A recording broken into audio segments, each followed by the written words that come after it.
E é por confundir essa relação entre matéria e espiritualidade que muitas pessoas fracassam na busca de uma espiritualidade legítima e verdadeira.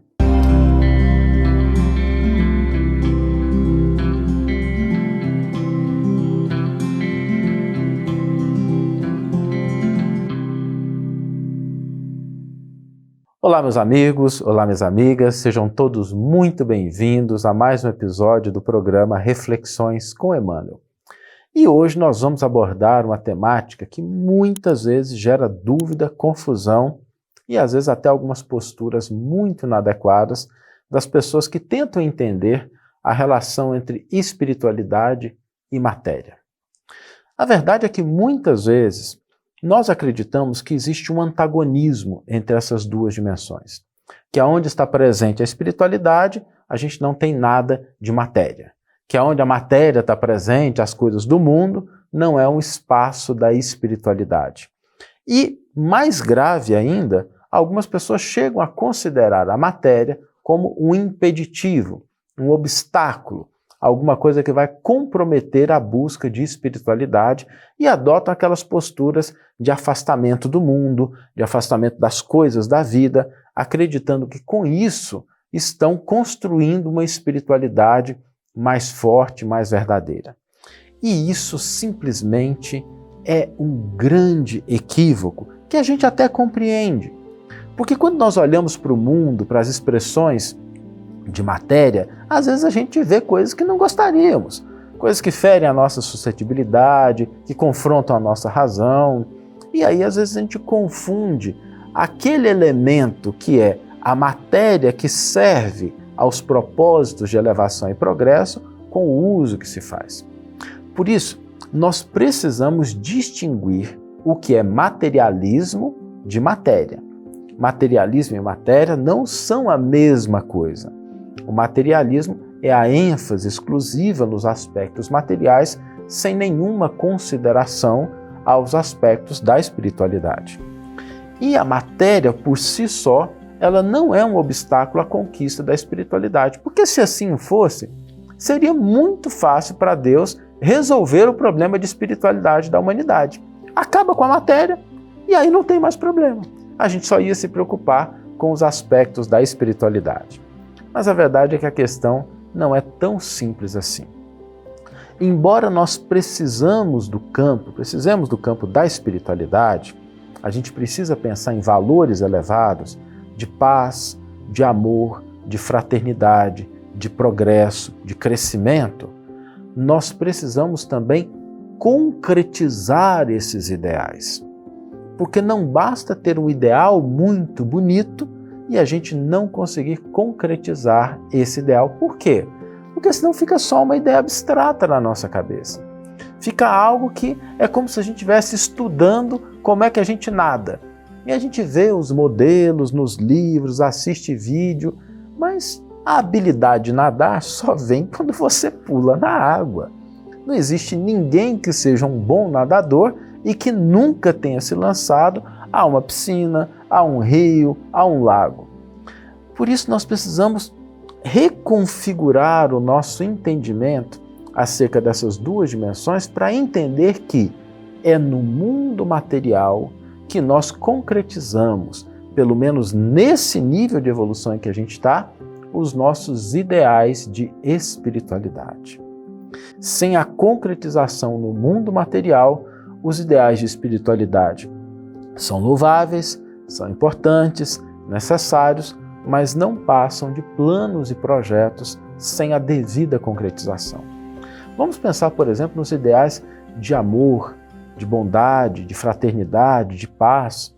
Embora nós possamos acalentar isso na nossa mente, ansiar para que eles se concretizem, buscar de fato, internalizar de fato no nosso conjunto de valores, se nós não concretizarmos isso nas nossas relações, nas nossas ações, nos nossos propósitos do cotidiano, eles vão ser belos planos sem nenhuma realização efetiva e útil. Então, se a gente está pensando em fraternidade, aonde é que a fraternidade se concretiza? Na minha relação com o outro. Se eu estou pensando em bondade, Aonde a bondade se concretiza? Na minha ação em relação ao próximo. Se eu estou pensando em progresso, em crescimento, aonde é que isso se materializa? Naquilo que eu estou construindo e auxiliando outras pessoas a construir.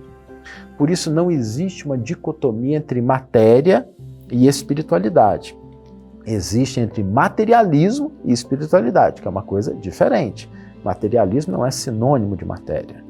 E nós precisamos entender que é a partir do entendimento de que no nosso cotidiano, no nosso dia a dia, nas ações corriqueiras dentro de casa, do trabalho, no ambiente social, é que nós vamos de fato concretizar e fortalecer os nossos ideais de espiritualidade. Fugindo a esses ambientes, negando as nossas responsabilidades, nos desviando dos deveres que nos competem cumprir, nós podemos ter belos ideais na mente, mas eles não passarão de planos vazios. Por isso nós precisamos conjugar essas duas dimensões. Devemos buscar a espiritualidade, mas nos fazermos a seguinte pergunta: como é que eu posso concretizar os meus ideais de espiritualidade, de fraternidade, de crescimento, de progresso no cotidiano da minha vida? Começando com pequenas coisas. Porque esse é um outro problema que muitas vezes surge. Quando a gente pensa em espiritualidade, nós pensamos em grandes lances de transformação, de mudança, de realizações, e às vezes não. A nossa espiritualidade pode começar dentro do lar, no cumprimento dos deveres domésticos, numa fala mais adequada com as pessoas que estão à nossa volta, no cumprimento das nossas responsabilidades para conosco mesmo, para com o corpo físico, a higiene física, o cuidado com a aparência. Todos esses elementos são expressões de espiritualidade. Por essa razão, nós precisamos entender que temos círculos de ação. E dentro de cada círculo existe um convite, um chamado à expressão dos valores espirituais. No campo da nossa mentalidade, do corpo físico, no campo das nossas relações, da nossa família, do nosso trabalho, da nossa profissão. Todos eles são chamados importantes para que nós concretizemos os ideais superiores de espiritualidade. Vamos ler agora a íntegra do versículo e do comentário que inspiraram a nossa reflexão de hoje. O versículo está no Evangelho de João, capítulo 4, versículo 34, e o versículo nos diz: Jesus lhes disse: a minha comida é que eu faça a vontade daquele que me enviou e complete sua obra. O comentário de Emmanuel, que está no 4º volume da coleção Evangelho por Emmanuel, é Afirmação e Ação. Aqui e ali encontramos crentes do Evangelho invariavelmente prontos a alegar a boa intenção de satisfazer os ditames celestiais. Entregam-se alguns à ociosidade e ao desânimo, e com manifesto desrespeito às sagradas noções da fé, asseguram ao amigo ou ao vizinho que vivem atendendo às determinações do Todo-Poderoso.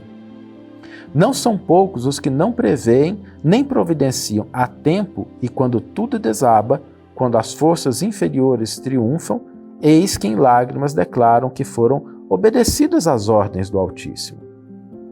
No que condiz, porém, com a atuação do Pai, urge reconhecer que se há manifestação de sua vontade, há, simultaneamente, objetivo e finalidade que lhe são consequentes. Programa elevado sem concretização é projeto morto. Deus não expressaria propósitos a esmo. Em razão disso, afirmou Jesus que vinha ao mundo fazer a vontade do Pai e cumprir-lhe a obra. Segundo observamos, não se reportava somente ao desejo paternal, mas igualmente à execução que lhe dizia respeito. Não é razoável permanecer o homem em referências infindáveis aos desígnios do alto, quando não cogita de materializar a própria tarefa. O pai, naturalmente, guarda planos indevassáveis acerca de cada filho. É imprescindível, no entanto, que a criatura coopere na objetivação dos propósitos divinos em si própria, compreendendo que se trata de lamentável abuso, muita alusão à vontade de Deus, quando vivemos distraídos do trabalho que nos compete. Uma bela página de Emmanuel que nos lembra a necessidade de concretizar os nossos ideais superiores, sem o qual tudo isso vai ser bonito plano, um ideal elevado, mas sem a necessária efetivação na nossa vida e do semelhante. E o desafio para hoje, o convite para que a gente possa colocar em prática na nossa vida, que nós vimos do versículo do comentário de Emmanuel, é que comecemos a avaliar, façamos um inventário dos nossos ideais superiores de espiritualidade. Você aí, talvez você esteja no trânsito, melhor não parar para fazer isso agora, mas a hora que você tiver um tempinho, anota num papel, no celular, escreve assim, meus ideais superiores, meus ideais de espiritualidade, o que eu almejo. Faz uma listinha, coloca ali 6, 7, 8, 9 itens, quantos você achar adequado. E de posse dessa lista, você vai fazer um exercício. Agora, aonde você esteja, no exato momento quando você terminar de fazer a lista, perguntar o seguinte: como eu aplico esses ideais na tarefa, na ação que está diante de mim? Pode ser que seja uma ação simples, cuidar de uma casa, atender uma criança, conversar com um amigo, entregar um relatório no trabalho, não importa. Mas comece a pensar, como é que eu concretizo esses ideais superiores na tarefa que a vida me entregou nesse momento. Que você tenha uma excelente manhã, ou uma excelente tarde, ou uma excelente noite, e que possamos nos encontrar no próximo episódio. Um grande abraço e até lá.